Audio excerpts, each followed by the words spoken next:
Welcome to Dental Business RX. Practice success in 30 minutes or less. Thank you for calling ABC Dental. New patient coordinator. Have you heard of this position? Maybe you have one, or maybe one of your friends' practices has one. Nonetheless, we're seeing this position more and more, as well as advising clients as to when to hire one.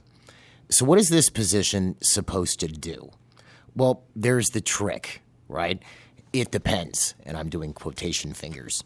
While some positions in a dental practice are well explained by their title, dental hygienist, dental assistant, associate doctor, schedule coordinator, insurance coordinator, etc., new patient coordinator is one of those sort of like treatment coordinator or even office manager whose duties depend on the office in which they work, especially with this position being newer on the scene. In some practices, the new patient coordinator might be all about the new patient experience, start to finish, greeting, assisting with the exam, and even helping with the financial arrangements when the treatment's presented.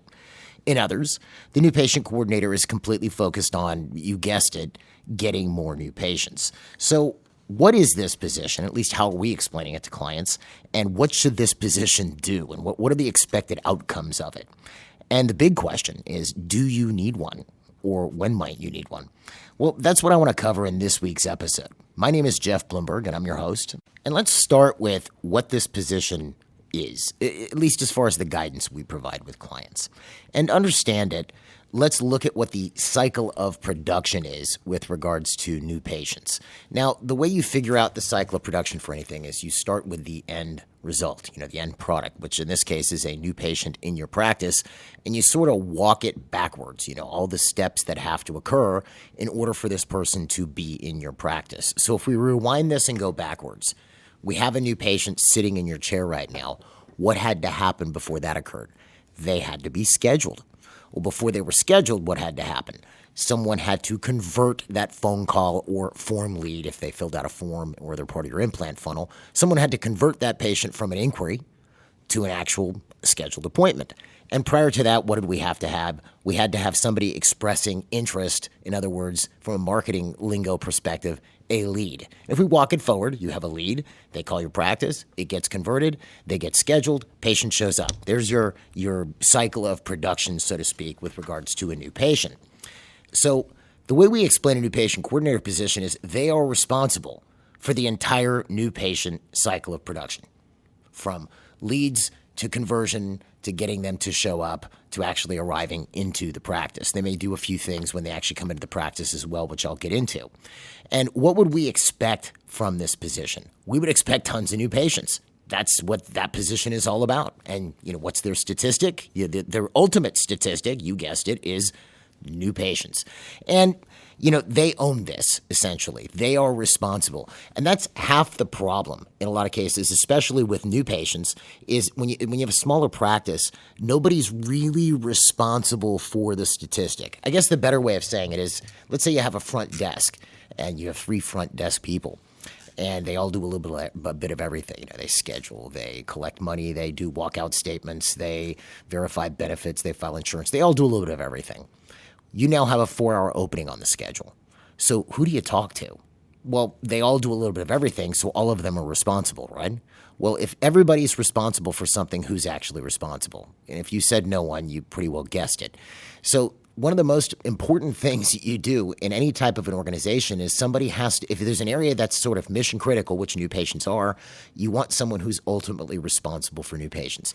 And that is what this new patient coordinator is. That is their job. That is their statistics. They live, breathe, getting a ton of new patients into the practice. And there could be huge fixations on quality, and look, I use that word in our advertising, get high quality new patients. And there's a problem with that statement to a degree. Because, sure, you're going to have your anomalies. Someone who calls your practice says, look, I finally decided I'm getting my whole mouth redone. I've saved $40,000 and I'm looking for a doctor's office who can do the work and I'm ready to pay. Very few people actually call in that way. So you'll get somebody who comes in and maybe they are qualified to do your services, they financially, and they have the means to do, they have the means and they're interested in doing your services, but they take some convincing to explain to them what's wrong and why they need it and things of that nature. You might think think because it took time to convince that patient or they were really fixated on what type of coverage they had, that's not a high quality new patient. I disagree. I would apply it more to a marketing perspective. If, let's say, I'm advertising for a bunch of heavy restorative work, I want to do FMR cases, or I want to do all-on-X cases, or, I want to do a lot of crowns and cosmetic work and veneers or implants or something like this. If I then went and advertised at a local college for the student body, that would not be a good match. Those would not be high-quality new patients. They may be the sweetest people in the world, and they have no problem paying for the cleaning or the occasional Invisalign case I may get out of that. But that's not the type of public, from a marketing perspective, that I would be marketing to do all that big restorative work that I want to do. Do you see? So there's a ton of fixation on quality, but half the problem with the quality of a new patient has to do with how they're handled when they're in the practice. Easiest way of saying it. Sure, there are patients that you're going to attract who couldn't give a hoot about their teeth and don't care. And, my grandpa had dentures at 38. My dad had them at 35. I guess I'm going to have dentures. You're going to have those. But there are a very minute percentage of people coming in. Most people care about their teeth and their health, or they would if they understood the impact that it had. But ultimately, with this new patient coordinator, their job is to get tons of new patients. That's their statistic. They own it. They are responsible, okay? So if we look at this as their area, this is their purview, what would they be doing on a regular basis? Well, if you imagine that the whole cycle of production starts for them with a lead to a conversion to a scheduled patient to a new patient, they would be doing activities that create more activity in each of those areas. So let's start with leads. What would they be responsible for? All practice promotion. They'd manage your digital campaigns that you're doing, any social media pages that you have, reviews, patient testimonials, any postcard campaigns you're running, any referral programs you might be running. If you're running an implant funnel, they would be handling those implant leads as well. And there's a couple things to think with on this. So if, obviously being responsible for practice promotion, that isn't a full-time job. You're going to have to keep an eye on your digital campaigns. You're making sure the mail house is mailing out your postcards, etc. But you may have a referral program. They may be asking for referrals when they're scheduling new patients, but then if let's say you're doing something to induce the rest of your team to spur more referrals, that new patient coordinator would be, creating games or bringing up at staff meeting to make sure that everybody's doing their job with regards to getting more referrals or getting more reviews. They may not be doing all of this themselves, but they're ultimately accountable if other team members are supposed to be involved. They're making sure that the other team members are doing what they're supposed to do. So that's the first thing. They also, and this is a point that gets missed a lot, is you may be getting a lot of new patient leads. Again, we're using that term, to mean a phone call or a form lead. Or inquiry, you're getting a lot of these. Well, not all of them convert, but then there should be some follow-up on the ones that don't convert. That does happen. Maybe a shopper calls and you don't convert that call. That person should be followed up. Implant funnel leads that don't convert should be being followed up on a regular basis. There should be a program of this for emails, texts, phone calls, etc. Because you don't just drop it. They called you once, you didn't convert it. It doesn't mean that the game's over. You continue to follow up unless, they're just not coming to you. They went to somebody else, but you're continuing to follow up and stay in communication. That's part of the new patient coordinator job. Then their job is to actually handle the new patient calls, or at least ensure that they are handled. Ideally, you'd want the new patient calls going to the new patient coordinator because this is the person who specializes in making sure that new patients actually show up. So this is where they would be trained very heavily in this area. It's also their main statistic. It's also a situation where they should know the best way to go about conversion. And this is one thing to think with. In a lot of cases, when you call a dental practice, and just for your own edification, try this once in a while. You probably record calls as they come into your practice, and I've told you guys for years, you got to listen to these calls. You got to listen to these calls, and you're probably listening to them from the perspective of how well was this new patient call handled? Did they do what they were supposed to do? Did they say the greeting the way that they were supposed to? Did they introduce themselves? Did they say the practice name? Did they get the patient's name and number? Did they find out why they were calling? And of course, these are important things. But I want you to look at one other thing too when you listen to these calls, which is how often does the person get interrupted while they're handling a new patient call? This happens very frequently. And it actually is probably costing you conversions. But if it's not happening to you, fine. But if it happens a lot, it tends to sort of dirty the line on that new patient call. I call the practice. I've just moved to the area. I want to get my teeth cleaned. I get put on hold. The person's answering a question from another patient. They put me on hold again. Someone comes and asks them a question. I've never met you before. I have zero concept of you other than the fact that I Googled dentist near me. So now I'm wondering, what's going on over there? Are you guys really busy or are you just super disorganized? It's not a really good impression. And this is where, especially as far as handling phones and conversion, this is where corporate gets a leg up on the average private practice, because most corporate practices have call centers. So if I'm calling to schedule an appointment, I'm calling a centralized call center who's going to put me in the practice that I'm calling to schedule for, but they have nothing else to do other than talk to me. They're just hanging out. Maybe they're not just hanging out, but they're sitting in a cubicle or at a desk, and they have all the time in the world to talk to me, and they're going to convert this call. And something to think with as well, there was a study years back by a company called Viva Concepts where they analyzed 10,000 new patient phone calls in the United States, and they found that the average conversion rate of these calls was 23%. I've brought this up before, meaning out of 100 phone calls the average practice gets, the average practice is converting 23 of those into new patients. It's pretty depressing when you think about it, especially when you think about how much money it costs to get those 100 phone calls. So the other side of this analysis was not just how bad it is, but they looked at how the best receptionists did their jobs. And what they found, that the receptionists with the highest conversion rate, and I can't obviously draw this on the podcast, but I want you to envision this. We have a graph, and the left side of the graph, or for the y-axis, get some math fun going here, the left side of the graph is conversion percentage. And the x-axis, or the bottom of the graph, is amount of time on the phone, starting at almost zero all the way up to, say, 8 to 10 minutes. So envision this graph for a second. We have conversion percentage on the y-axis, and we have time on the phone on the x-axis, okay? The bottom.